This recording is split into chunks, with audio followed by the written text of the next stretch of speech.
Two men journey to the bars and restaurants of Scandinavia to find amazing beers, always with the same question. Hey, what's on tap? It's time to find out. It's Thursday, so you know what that means. Well, what does it mean? Could it mean, something good on TV? I have to do my laundry. Oh, man. But also, it's time for What's on Tap podcast! Woo! Wow, that really means that Thursday is a special day. Thirsty Thursday, as they call it.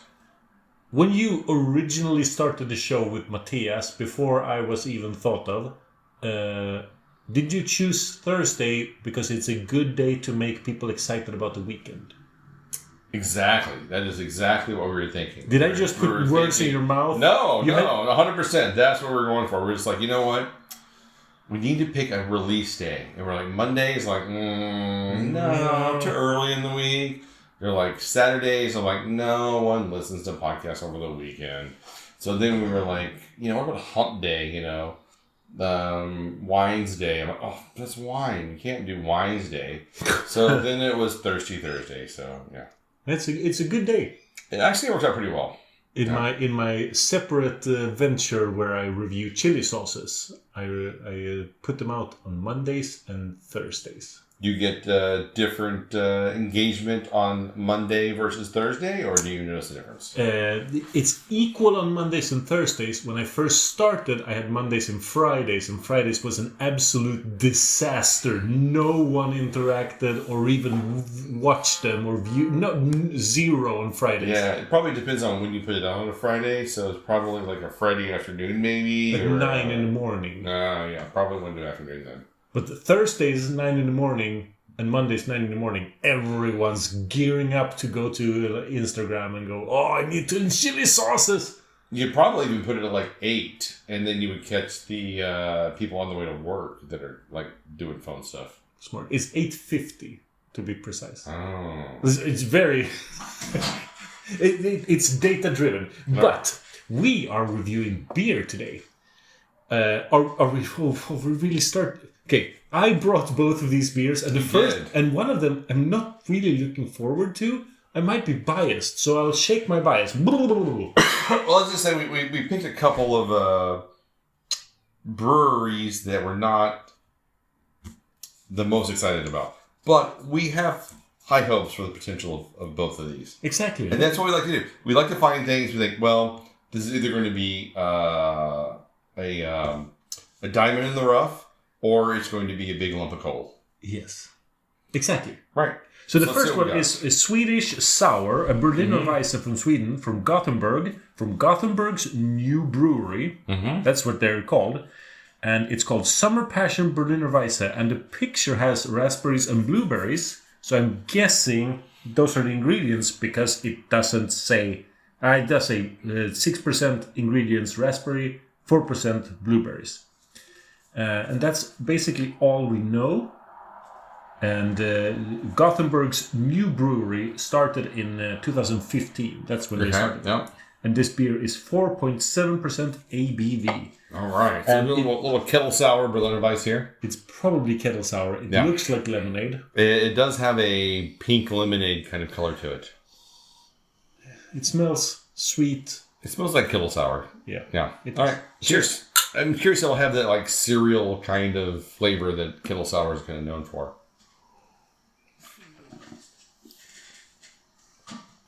There is a lot of raspberry in the flavor. There is. It's hard to hide raspberry in the beer because raspberry is really dominant. But it's an acceptable raspberry flavor.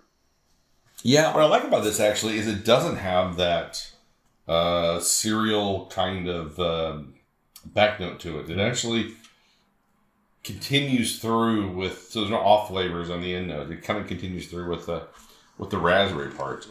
But it might not be a kettle sour. Kettle sour as a concept has kind of, we never see it anymore. No one calls their beers kettle sour. Of course not. No one calls their beers kettle sour. They call it Goza or Berliner Weisse or artisanal sour. Yeah, something like that. But this is actually pretty nice. Of course, I mean, the blueberry is completely non-existent because raspberry is so dominant. But it's kind of it's kind of what I would expect from the Berliner Weisse. I wish it was a little more carbonated, because then I think it would pop a little bit more. This comes off as kind of like a tart tonic. Yeah. In that way. I agree. I definitely agree. Which is where I think that the carbonation is kind of failing this beer in that way. I think the raspberry part and the level of tartness is pretty spot on, but it just needs a little more, you know what I'm going to say? Effervescence to lift it. Oh. It also needs oomph. It's... Yeah, that's what I'm saying. It's good, but it's missing a step. Yeah, I agree. So I'm going to give this a 3.25. I'm only at the 3. Okay. Well, the reason I give it a 3.25 is the raspberry's there, but it doesn't like overwhelm the beer. Yeah. It doesn't become like a sour bomb. No, That's really good. 3.25. It's somewhere in that vicinity, definitely. I totally agree with you there. Okay, so the next is the Wee Jock handcrafted 90 shilling from Broughton Ales in Great Britain. So I learned that 90 shilling is a beer style. Yeah, so well, it's a wee heavy slash. So some say Scottish ale, some say Scottish wee heavy, and 90 shilling is like a subcategory in early rate beer days, and rate beer doesn't exist anymore. Exactly. The shilling part was like a part of the beer style. But the origins of the shilling is how the Scottish rulers taxed beers, and they taxed them per hogshead, a classic volumetric. Naturally, yes. But you would tax them a number of shilling based on the barrel. It's easier to say that. And the lightest beers, there was no beer that was taxed less than 42 shillings. That was the lightest of lightest beers. And the heaviest beers. And now we're talking in the, 16th century, 160 shillings. Those are the imperial stouts of that day. So they were like 8% or something, probably. Or 12 or whatever. Whatever you could ferment up to. Yeah. And this one is 90 shilling. And like you said, the name is Wee Jock. That's the name. And it comes in at 5.2% ABV. Yes. So the difference between 42 shilling, lightest, and 90, I guess if it's linear, the lightest ones will be like 2.5%. Yeah. And you would still be taxed 42 shillings. That's brutal. That is pretty tough. Considering the water, and you'd probably get dysentery from it, or some other kind of disease, that's pretty harsh. Exactly. But let's see. Now I'm going to the internet just to verify. Well, this smells like copper. It smells pure metallic. It kind of smells like a mild ale in a lot of ways, or a cask ale in some ways. So it doesn't have a real pleasant upfront note. I mean, kind of malty, but... Wait a minute. What? The 42 is correct. But then further down it says 60 shilling was under 3.5. So I guess 42 closer to 1? Yeah, it must have just been... yeah. But also, traditional 90 shilling was over 6% ABV. This one isn't. Nope. So... this should have been an 80 shilling by name. If you go by style, you've already missed the mark. All right, so all it's already starts at a 2. Yeah. Broughton has done a lot of beers, but I haven't heard about them in a long time. They haven't produced that many... okay, so now we're going into real ancient territory. The day I became a beer nerd, the day I switched from mass-produced macro lagers to rating beers, it was 2 Broughton beers. Wow. At the Malmo venue called Nya doesn't exist anymore. Some friends of mine had started to become involved in a local beer tasting group society, and they took me and a few other friends to this bar and let's buy some weirder stuff. And it was Broughton Merlin and Broughton Black Douglas, and we rated them. Not that good. I mean, they were British ales. But that was the start of me rating beers. And now here we are, more than 42,000 ratings later. So when I started paying for Untapped and I could change the date of ratings, I went into those two and I changed them to, what was it, May of 2007. Oh, wow. Changed them to the right date, and I wrote the comment, the beers that launched 1,000 ships. Yeah. As like a Troy reference. That's pretty fun. That's a really good one. Yeah. We still haven't tried the beer. We've only smelled it. Well, it's because it doesn't smell very good. It's like a mild ale. Like when I smell it, I think of like the Omnipolo mild ale that we had recently. It looks like a mild ale for the most part. It's kind of caramel in color, and I don't have much to say about this one. All right, cheers.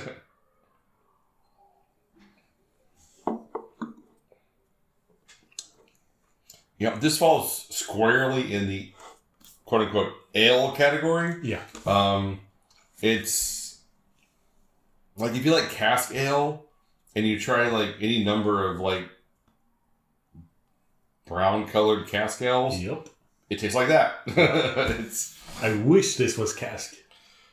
Honestly, this would probably be really good on cask. Yeah. I think it would make it better. But this is amazingly boring.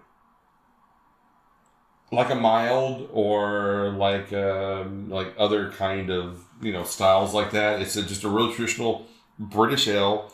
Honestly, I feel like the 5.2% is too high for this. It should really be around a 4 for something like this, because 5.2 feels like the alcohol level is a little too high. Because if it was like right around a 4, 4.2, then it would be like something you just kind of like chug and you would drink a lot of these. Yeah. It has a metallic aftertaste. Yeah, a little bit, yeah. So I get from kind of, this style of beer, because the bottle cap kind of influences the flavor profile quite a bit, I think. Maybe. But could be. Or maybe the copper kettles or something they put it in, Malt profile. Yeah. It's... I don't hate it. But again, it's a very flat style. It's a very bland style. It is kind of... It's one of those things where, like, even the best version of this is still probably a 3.5. I mean, if you were to line up, like, 5 of these, these are the 5 best versions of this beer ever created, you would still be like, yeah, sure. If you say so. but okay, so when we go into Scottish wee heavy territory, and we've already, with this at 5.2, we're already off style. Untapped says that this is a wee heavy, and I strongly disagree. Yeah. Wee heavies have a potential to taste much more like chocolate when the malts go into that chocolate. It's got a stronger malt build to it. Yeah, they can be oak aged and give that oomph. Calling this a wee heavy is doing it a disservice. It's like calling a 4% IPA a double IPA, and everyone will be disappointed. Yeah. Or calling, it's miscategorized. Yeah, because wee heavy can be a good style. It can, and actually, like I said, like wee heavy really works well in barrel aging. It really picks up some of the great characters and notes from a barrel. Woof. I'm going to give this a 2.75. I'm giving it 2.5. All right. It's not very good. Sorry, Broughton. 18 years later, and... Yeah, it's like, I don't hate it. I just wish there was something about it that would make me want to drink it. There's nothing that makes it pop, unfortunately. No, it is just really... the carbonation isn't bad, but the beer style itself is just mild. It's a very flat style. Yeah. All right. Well, we will wrap it up here then. You can find us online at what'sontappodcast.com, Instagram, Facebook, Spotify, YouTube, and wherever you find podcasts, you can find us. So until next time, keep drinking it, dum-dums.